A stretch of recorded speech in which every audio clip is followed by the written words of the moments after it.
Hello अस्सलाम वालेकुम to everyone. नमस्ते ते सत श्री अकाल। वेलकम बैक टू अपना रिएक्शन। मैं हूं दानियाल अहमद। मैं हूं साजिद। आज हम जिस वीडियो पर रिएक्ट करने वाले हैं उसका टाइटल है UAE oil tanker bomb 2 Indians and a Pakistan killed. देखते हैं इस वीडियो में क्या सीन है। तो वीडियो स्टार्ट करने से पहले अगर आपने हमें इंस्टाग्राम पर फॉलो नहीं किया तो यार उधर ज़रूर फॉलो करें ताकि आप हमें अपनी कीमती राय आगाह करें और साथ साथ हमारे चैनल को भी सब्सक्राइब बेल आइकन को ज़रूर लाजमी यार दबाएं ताकि इस तरह की अच्छी वीडियो आपको मिल सके। आप वीडियो देख लेते हैं लेकिन सब्सक्राइब नहीं करते चैनल। तो देखते हैं वीडियो में क्या सीन है। यूनाइटेड अरब एमिरेट्स के ऑयल टैंकर की बॉम्बिंग। आज के समय पूरी दुनिया में ये डिस्कस किया जा रहा है टॉपिक है किस तरीके से हूती रिबेल्स ने बॉम्बिंग तो करी है यूएई की, मगर कैजुअलिटीज़ यहाँ पर हो गई है। इंडिया और पाकिस्तान की 2 इंडियंस यहाँ पे मारे गए हैं, पाकिस्तान भी यहाँ पर मारा गया है। और यहाँ पर आप देख पाओगे ये एशिया का मैप है, ये हमारा प्यारा भारत, और ये यहाँ पर है यमन, और यहाँ पर है यूनाइटेड अरब एमिरेट्स। तो हुआ यहाँ पर क्या है कि यमन में जो हूती रिबेल्स हैं इन लोगों ने टारगेट किया यूनाइटेड अरब एमिरेट्स के ऑयल टैंकर को। इन लोगों ने एक ड्रोन लिया, ड्रोन पे लगाए एक्सप्लोसिव्स और ड्रोन को भेज दिया सुसाइड मिशन पर। टारगेट था यूएई के ऑयल टैंकर, और इस तरीके से जो ये ड्रोन है ये पहुंचा यूएई में और फिर यहाँ पर हुए बड़े विस्फोट। इनका जो एयरपोर्ट है यूएई का एयरपोर्ट पास में है, इसको भी टारगेट किया गया है, मगर जो इंजरीज आई हैं, जो यहाँ पर कैजुअलिटीज़ हैं, ये ज़्यादातर सही है इंडियन और पाकिस्तानी वर्कर्स ने। और यहाँ पे आप ऑब्जर्व करेंगे ये है ऑयल टैंकर की स्टोरेज फैसिलिटी जहाँ पर ड्रोन से बॉम्बिंग हुई है। एयरपोर्ट की बॉम्बिंग देखिए कैसे करी गई है, इसका कोई अभी क्लैरिटी आई नहीं है कि एक और ड्रोन एयरपोर्ट पे इन्होंने भेजा था या फिर वहाँ पे कोई किसी और तरीके से रॉकेट से बॉम्बिंग करी है, उस पर क्लैरिटी आई नहीं है। मगर ये बात पक्का और ये बात हूती रिबेल्स ने एक्सेप्ट भी कर ली है कि जो यहाँ पर ऑयल टैंकर का जो स्टोरेज है यहाँ पर बॉम्बिंग इन्होंने ड्रोन से करी है। ना यहाँ पर आप पूछेंगे मगर यमन का ग्रुप यूएई पे अटैक क्यों करेगा? देखिए इसका बहुत ही सिंपल आंसर है, यमन सिविल वॉर पिछले कई सालों से 7-8 साल से आप अगर देखें तो यमन कंप्लीटली बढ़ चुका है। यहाँ पर हूती रिबेल्स खड़े हो चुके हैं जिनको सपोर्ट कर रहा है ईरान, और बाकी जो यमन का एरिया है उसको सपोर्ट कर रहा है सऊदी अरेबिया, यूएई, यूएस का भी सपोर्ट है इन लोगों को। तो ये जो आप कह लीजिए ये एरिया ना यहाँ पर यमन का, ये हूती रिबेल्स के पास है। और हूती रिबेल्स का सिंपली एक काम है कि लगातार ये लोग यहाँ से रॉकेट बरसाते रहते हैं सऊदी अरेबिया पर, यूएई पर, बेसिकली जो भी जीसीसी कंट्रीज हैं जो हूती रिबेल्स के अगेंस्ट है। सऊदी अरेबिया आरोप यहाँ पर ये लगाता है कि हूती रिबेल्स को खड़ा किया ईरान ने जियो पॉलिटिकल एडवांटेज गेन करने के लिए, मगर ईरान ये कहता है कि सिंस यमन के इस रीजन में लोगों को कभी प्रॉपर अटेंशन मिली नहीं, कभी यहाँ पर कुछ डेवलपमेंट हुई नहीं, तो तंग आके लोगों ने हथियार उठा लिए हैं। तो ये वैसे जियो पॉलिटिकल गेम आप अगर देखो तो ईरान और सऊदी अरेबिया, यूएई जो बाकी जीसीसी कंट्रीज हैं उनके बीच में है। मगर ज़्यादातर देखा गया कि पिछले कुछ समय में जब भी हूती रिबेल्स ने बॉम्बिंग करने की कोशिश करी है सऊदी अरेबिया की, यूएई की, तो इसमें बाय डिफॉल्ट काफ़ी बार नुकसान हो जाता है इंडियन वर्कर्स और पाकिस्तानी वर्कर्स का, क्योंकि सऊदी अरेबिया के जो नेशनल्स हैं ये खुद जाके ग्राउंड पे तो काम करते नहीं है, वो काम करने के लिए इन्होंने वर्कर्स मंगा रखे होते हैं फ्रॉम साउथ एशिया। तो इवन दो हूती रिबेल्स का जो यहाँ पे टारगेट है ये इंडियन और पाकिस्तानी वर्कर्स होते नहीं हैं, मगर सिंस ये बॉम्बिंग कर रहे होते हैं सऊदी अरेबिया और यूएई की, इंडियन और पाकिस्तानी वर्कर्स यहाँ पे फंस जाते हैं। अब रिसेंटली आप अगर देखो तो 3 जनवरी को एक जो यूनाइटेड अरब एमिरेट्स की शिप है ये हाईजैक कर ली है हूती रिबेल्स ने, और इस शिप में 7 इंडियन वर्कर्स आपको मिलेंगे। यहाँ पर आप देख पाओगे ये एक शिप थी, कार्गो शिप थी, ये गुजर रही थी यमन के पास से, हूती रिबेल्स ने यहाँ पर हाईजैक कर लिया इसको। और इंडिया सिंस आज के समय यूएन सिक्योरिटी काउंसिल का मेंबर है, तो इंडिया ने काफ़ी बार आवाज़ रेस करी है, हूती रिबेल्स को ये कहा है कि ये शिप छोड़ दें, यहाँ पे इंडियन वर्कर्स भी हैं, कई और कंट्रीज़ के वर्कर्स भी हैं। तो even though UN security council ने कड़े शब्दों में निंदा करी है हूती रिबेल्स की, तब भी हूती रिबेल्स ने यहाँ पर यह कहा है कि ये लोग यूएन की प्ली को रिजेक्ट करते हैं और ये हाईजैक शिप छोड़ने नहीं वाले। तो अभी 2 इंडियन यहाँ पर मरे हैं, बाकी जो 7 इंडियन इस शिप में हैं उनके भविष्य का भी अभी कुछ पता है नहीं। ना यहाँ पर आप एक क्वेश्चन पूछ सकते हैं कि सर ये जो सऊदी अरेबिया, यूएई ऐसे देश है, पैसे की तो कोई कमी है नहीं, at least for the time being इनके पास पैसे की कमी तो है नहीं, तो ये लोग अपने डॉलर जो उन्होंने इकट्ठा किए हैं over the years crude oil बेच कर ये खर्च के मिलिट्री इक्विपमेंट परचेज क्यों नहीं करते खुद को इन हूती रिबेल्स से बचाने के लिए? देखो इन्होंने बिल्कुल किया है। इनिशियली आप अगर देखो 2017-18 के आसपास इन्होंने ऑफेंसिव वेपन्स काफ़ी परचेज किए थे, अब ये लोग परचेज कर रहे हैं डिफेंसिव वेपन्स। और यहाँ पर आप देख पाओगे for example recently United Arab Emirates ने ये कहा है कि ये लोग करीब $3.5 बिलियन खर्चेंगे, मतलब लगभग आप कह लीजिए करीब 26-27 हजार करोड़ रुपए ये लोग खर्चेंगे South Korean air defence system purchase करने के लिए। इससे उनको उम्मीद ये है कि कल को कोई ड्रोन आता है या कोई मिसाइल आता है फ्रॉम हूती रिबेल्स, उसको ये हवा में ही शूट डाउन कर लेंगे। सऊदी अरेबिया को आप अगर देखो तो S-400 सऊदी अरेबिया परचेज करने में लगा है फ्रॉम रशिया।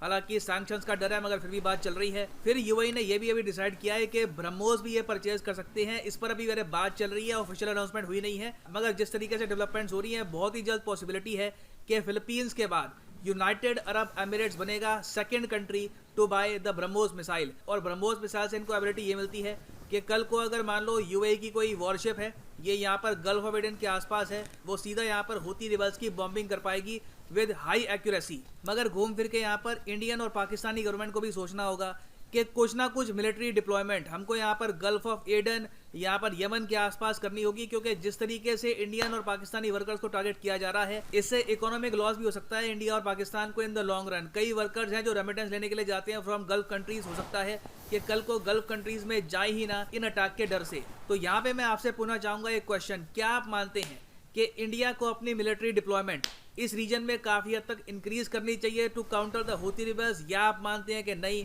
सिंस ईरान इन हूती रिबल्स को बैक कर रहा है तो अभी के लिए एक बार को ये जो वर्कर्स की डेथ होती है सहना ही पड़ेगा। अकाउंटेबिलिटी यहाँ पर ढलाओ सऊदी अरेबिया पर, यूएई पर, इनको बोलो कुछ करे, खुद अपनी मिलिट्री यहाँ पर भेजने की आवश्यकता है नहीं। ऑफ कोर्स मैं यहाँ पर ये नहीं कह रहा कि यमन में इंडियन सोल्जर भेजे जाएंगे, मैं यहाँ पर इंडियन नेवी की बात कर रहा हूँ, सर्विलेंस एयरक्राफ्ट की बात कर रहा हूँ। तो इसके बारे में लिखिएगा कमेंट सेक्शन में, मैं जानना चाहूँगा आपका ओपिनियन। यहाँ पर मैं ये भी ऐड कर दूँ कि अनअकैडमी का भी स्पेशल ऑफर चल रहा है जिसके अंदर आपको मिलेंगे extra 3 months on the UPSC course. Click करिए यहाँ पर कमेंट सेक्शन की पिन कमेंट में, ये जो लिंक दिया हुआ है इस पर, और यहाँ पे आप परचेज कर पाएंगे ये यूनिक कॉम्बो पैकेज जिसके अंदर आप यूपीएससी प्रीलिम्स, मेंस, ऑप्शनल तीनों की तैयारी कर सकते हैं with a single purchase. Simply यहाँ पे आपको क्लिक करना है। और अगर आप मान लो 2-3 साल के लिए प्रिपेयर करना चाहते हैं फॉर यूपीएससी, तो जो 36 मंथ का कोर्स है, 24 मंथ का कोर्स है, ये भी आप कर सकते हैं परचेज। मगर जो प्राइसेस यहाँ पर लिखे हैं पे करने की आवश्यकता नहीं है, सिंपली यहाँ पे कोड यूज करिए PD10 and the prices will fall.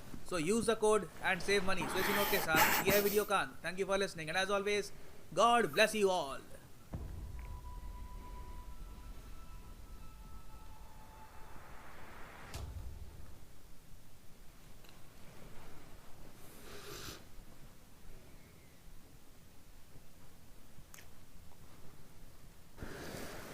तो वीडियो ही ख़त्म यार। ये देखा जाए ना तो अरब के जो लोग हैं उनको तो कोई मसला नहीं है, वहाँ पे जो भी मसला बनेगा वर्कर जो हैं पाकिस्तान के और इंडिया के जो हैं ये वो वर्कर होंगे जो बहुत निचले सतह तक बिल्कुल यार। इसमें मैं बात करना चाहूँगा यार, देखें बिल्कुल लोअर तबका होता है, ये देखें कि मुख्तलिफ मुशक्क़तें करके कर्जा लेके इस तरह के वो करते हैं सारा निज़ाम, और बाहर जाते हैं रोज़गार हमें मिल जाए, उधर कुछ ना कुछ हम कमा सकें और कुछ घर बेच सकें।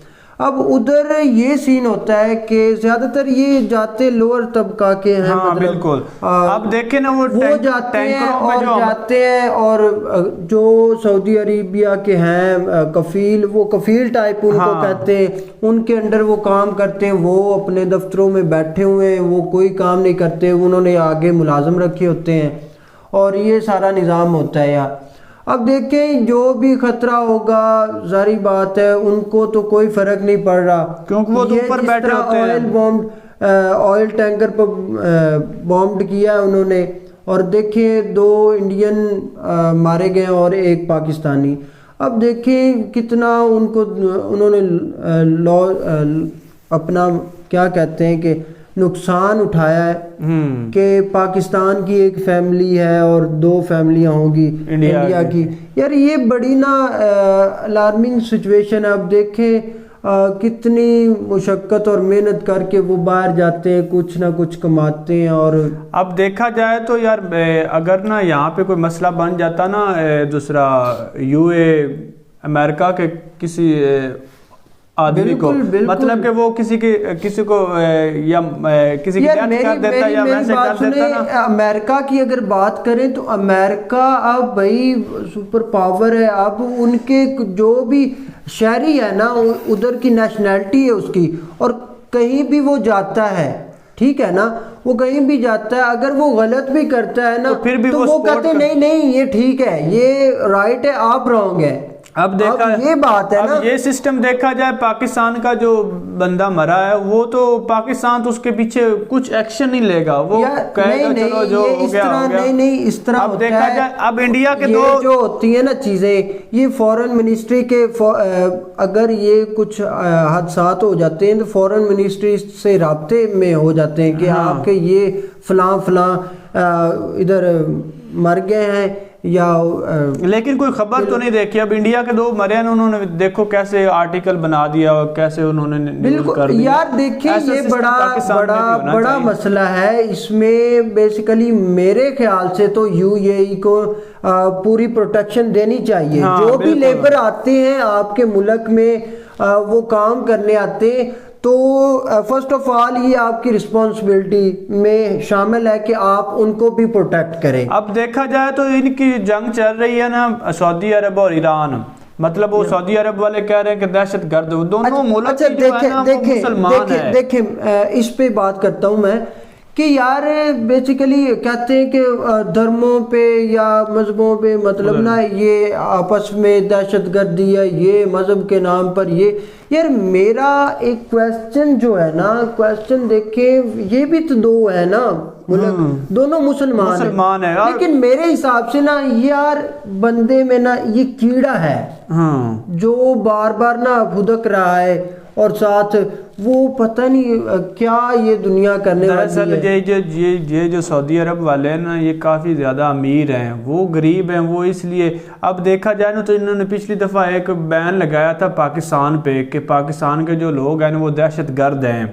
अब देखा जाए तो अब सऊदी अरब और ईरान के दरमियान जो जंग हो रही, जो वो भी तो हम भी तो कह सकते हैं कि सऊदी अरब में दहशतगर्द है। ना यार दहशतगर्दी अब ये तो हम नहीं क्लेम कर सकते ज्यादा कुछ चीज हो, मतलब कि वो उनकी इकोनॉमी की वो काफी हाई लेवल पे हो, पैसा हो जिस मुल्क में, तो वो तो हर कोई ऐसा कह सकता है कि छोटे मेरे माइंड से ये इनकी आपस में एक तो मेरे हिसाब से फिरका वारियत होगी, मेरे ख्याल से यही होगा, और दूसरा ये जियो इकोनॉमी की वजह से आपस में एक दूसरे से मेन बात पता क्या है, मेन बात टेरिटरी की वजह से कुछ यमन के लोग यूएई के साथ हैं, कुछ यमन के लोग ईरान के साथ मतलब बटा हुआ नहीं। दरअसल ना इसका ना वो क्या कहते हैं कि वजीर आजम जो है ना वो फूसकल है, मतलब कि किसी चीज के लायक नहीं, इतना पावर नहीं है उसमें, तो इसलिए वो इसको यूज कर रहा है। भाई मेरे यमन भी बर्बाद हो गया है।